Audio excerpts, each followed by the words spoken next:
The setting goals portion, let's talk goals first, and then let's get into our New Year's resolutions that we had last year, and ones that we're going to do for the coming year. Yeah. So I'm not sure who those first comments are, but this is Amber. Do you want to kick it off at least in terms of I guess let's just talk about goals in general and how you think it's probably best. We're talking about cyclists in general here, so but the principles probably translate to all throughout. Yeah, so I think when most people are setting goals, it's usually improving on something that you've already tried or trying something new. And so I think a really easy way it's not necessarily easy, but I think setting that big goal and then breaking down what are the things that you're going to need to get there. So if your goal is to qualify for something, is there an FTP number that you have to hit? Okay, in order to hit that FTP number, what do you have to do? And then you just start backing out each of those. So there's an FTP component, but then there's also travel and logistics component. So make a list of all the things that you need to have happen to make that goal happen. And then each of those things is going to require 5 to 10 other things. And each of those things is going to require 5 to 10 other things. And really breaking it down into the smallest chunks. So some of the things like lifting your FTP, it's not something you're going to do in a day. But if you can break that down into small things that you can do every day, that's about how far you want to break down every goal. Break it all the way back down into one thing that you can do each day that's going to get you toward that goal. So I think just breaking things down into really simple bite-sized pieces, so to speak, is a way to go. In business, they call that, I think, the 6 whys. And either Toyota or Honda does this. And when they have an issue, they ask, so they had a car crash. Well, why did that happen? Well, this part failed. Well, why did that happen? Well, it got from the supplier. Well, why did that happen? And they keep asking that, and then they find out, somewhere very early in the process, this is the small thing that they can change. And same way, how can I guess it would be 6 hows here. How can I get my FTP to 300? Mm-hmm. Well, I need to do this much workouts per week. Well, how can I do that? Exactly. Well, I have to be able to schedule my time to have this. Well, how can I do that? Well, I'm going to need to now talk to my boss and ask him for this time to end work at 4 p.m., right? And then all that sort of stuff. Make your bottles the night before. Exactly, yeah, and be really time efficient. Where when you just say FTP of 300, yep. Oh, yeah. it's easy for that just to fall away. Right, exactly. You have to break it down into things you can do every day. And for Ben, Ben's wondering how to set some goals for himself, and he mentioned not wanting to get dropped. Well, there's a lot of reasons that you get dropped. I mean, certainly lifting your FTP is going to help with that, but there's other things. I mean, what's going on in your head right before you get dropped? Is how you're talking to yourself on the bike contributing to, there might be moments where you could dig a little deeper, but you don't because you're really being hard on yourself in that moment. So are there mental skills that you can work on? Is it maybe just a technical section? Are you getting dropped on descents? Or, is it a technical climb and the technique is actually a component of what's getting you dropped? So identifying multiple things that you can work on. So it might not just be the fitness. That will absolutely help.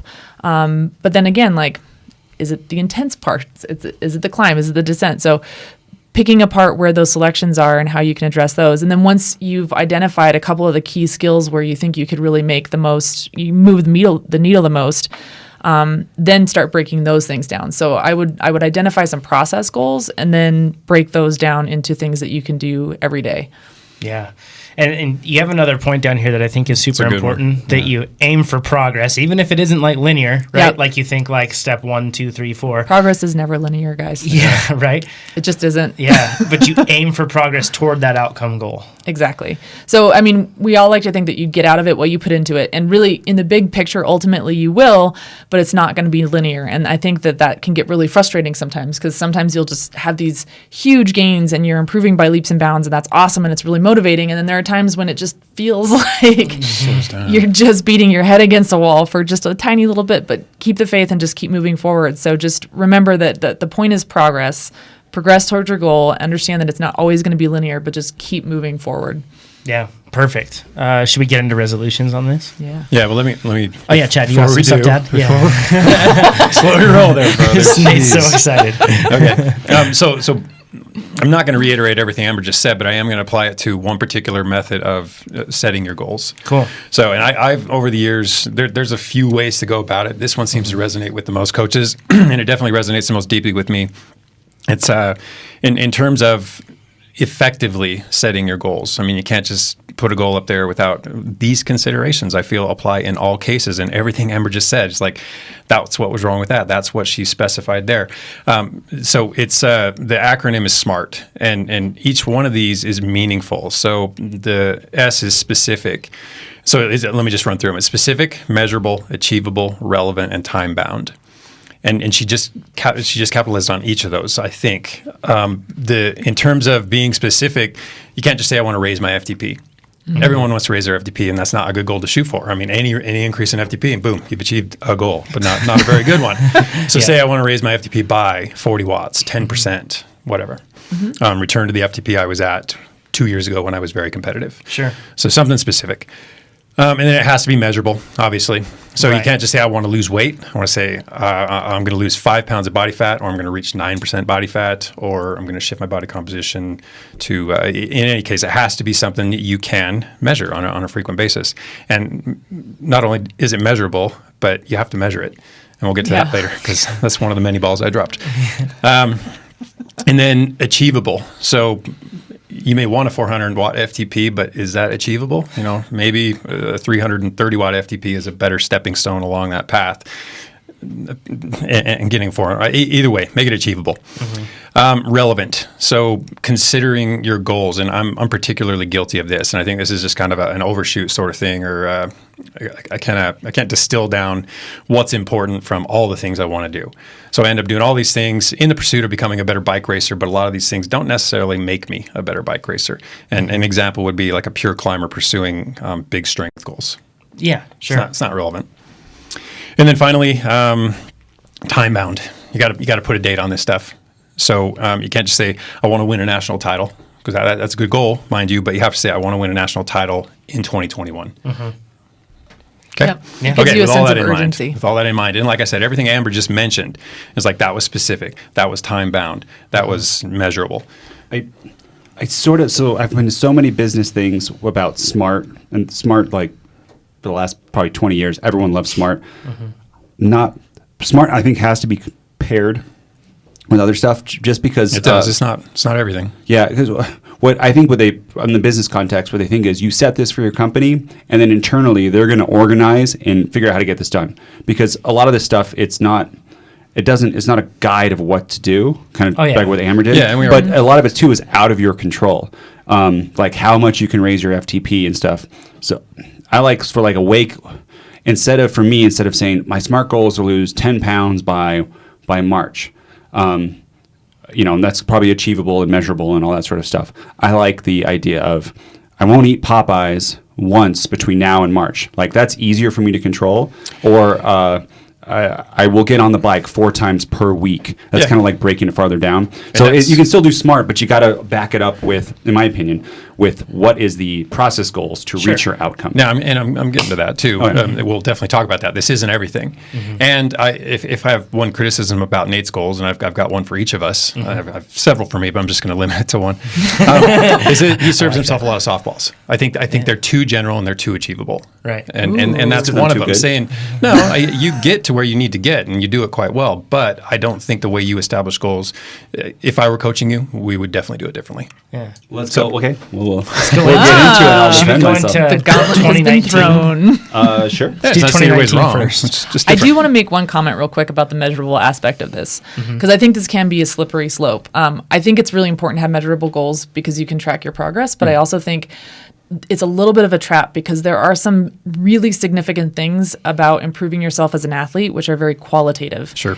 And they're very difficult to measure in a quantitative manner. And so there's this saying that what gets measured gets managed.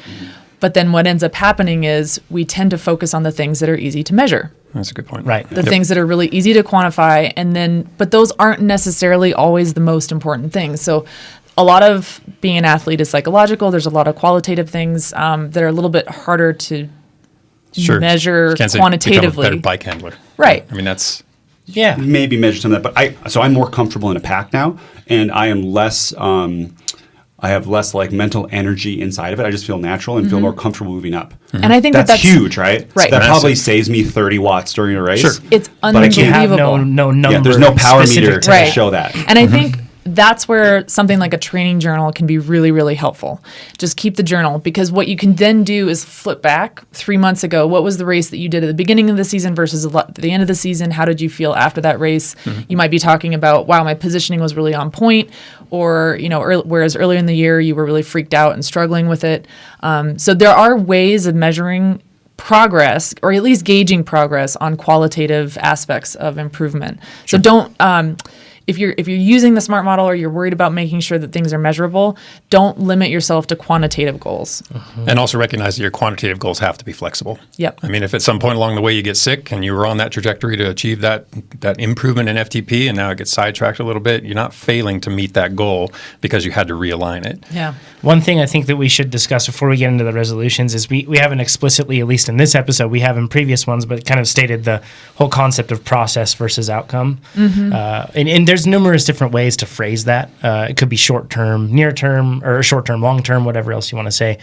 Nate, how would you define process and outcome? Process are things that you can control. Outcome is things that you can't control. So Jonathan winning national championship, he honestly can't control that. Right. Somebody could show up, an be ex-pro, faster. and just destroy him. But he can control how many times he works out before then. Yep. You can manage pretty much the entire process all the way up to the intended outcome. How many days he gets before the race gets there, the equipment he uses, riding with his race wheels before nationals. Important things as we come to Right, so know. you could reframe that outcome goal as a process goal by saying a process goal would be putting yourself in a position to win. And all of the process goals that lead up to that. Yeah, I put it so when I look at process and outcome goals relative to achieving a sub 50-minute time trial, one example was I had to grow my sweet spot intervals to 30 minutes. And this is just sweet spot, so obviously I'm going to have to go faster, but I wanted to be able to do this in position. So I got the position down, I got the long durations down, now I'm going to work on bringing the power up. That's part of that process.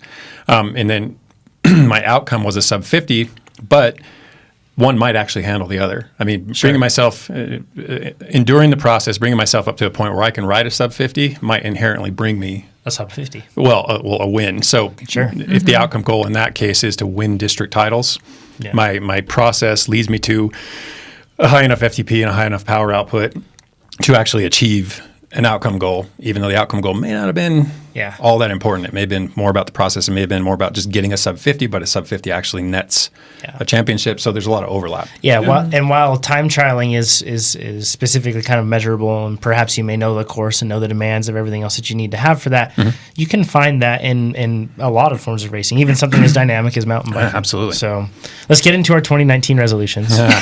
And we'll do an defend audit. myself. Can we say a few more things on? Sure. Just when it comes to goal setting, we've talked about. I don't want people to fall into the trap of all or nothing goals. I do recognize that all or nothing goals can be very motivating. You know, I'm going to win a national championship, and that's it. There's no two ways about it. I either do it or I completely fail. That's a dangerous trajectory. I mean, maybe you pull it off, and maybe you can do it one time, but it's probably not a sustainable approach to establishing goals. Trying to do that perfect execution of everything leading up to the intended outcome. Hitting back on what you said, Amber, talking about the goal is progress towards, or it's progress toward the goal. That's the objective. Yeah, and every bit of progress is a minor win. Oh yeah. And that's where journaling and everything else comes into. We're running ourselves in circles here, but that's where those journals and everything else can really help you see that progress, because it can be hard on the big day when you don't achieve that goal. It can be hard to feel like all that hard work was for naught. That's a common feeling, but chances are it really wasn't. Yeah, chances are you came a really, really long way in the process. Yep. Yeah. And it's very important to recognize that. Yeah. If you like this video, you should subscribe to our channel. Maybe even give this video a like with a thumbs up and a comment down below. If you want to see race analysis videos, you can click on it right over here. And if you want to get your coaching questions answered, you can click on it right over here. And if you want to become a faster cyclist, which you should go over to TrainerRoad.com. It'll make you faster. We promise. We guarantee it, right, Nate? Guaranteed. Or your money back. Yes, it's true, actually. We really will do that. Yeah.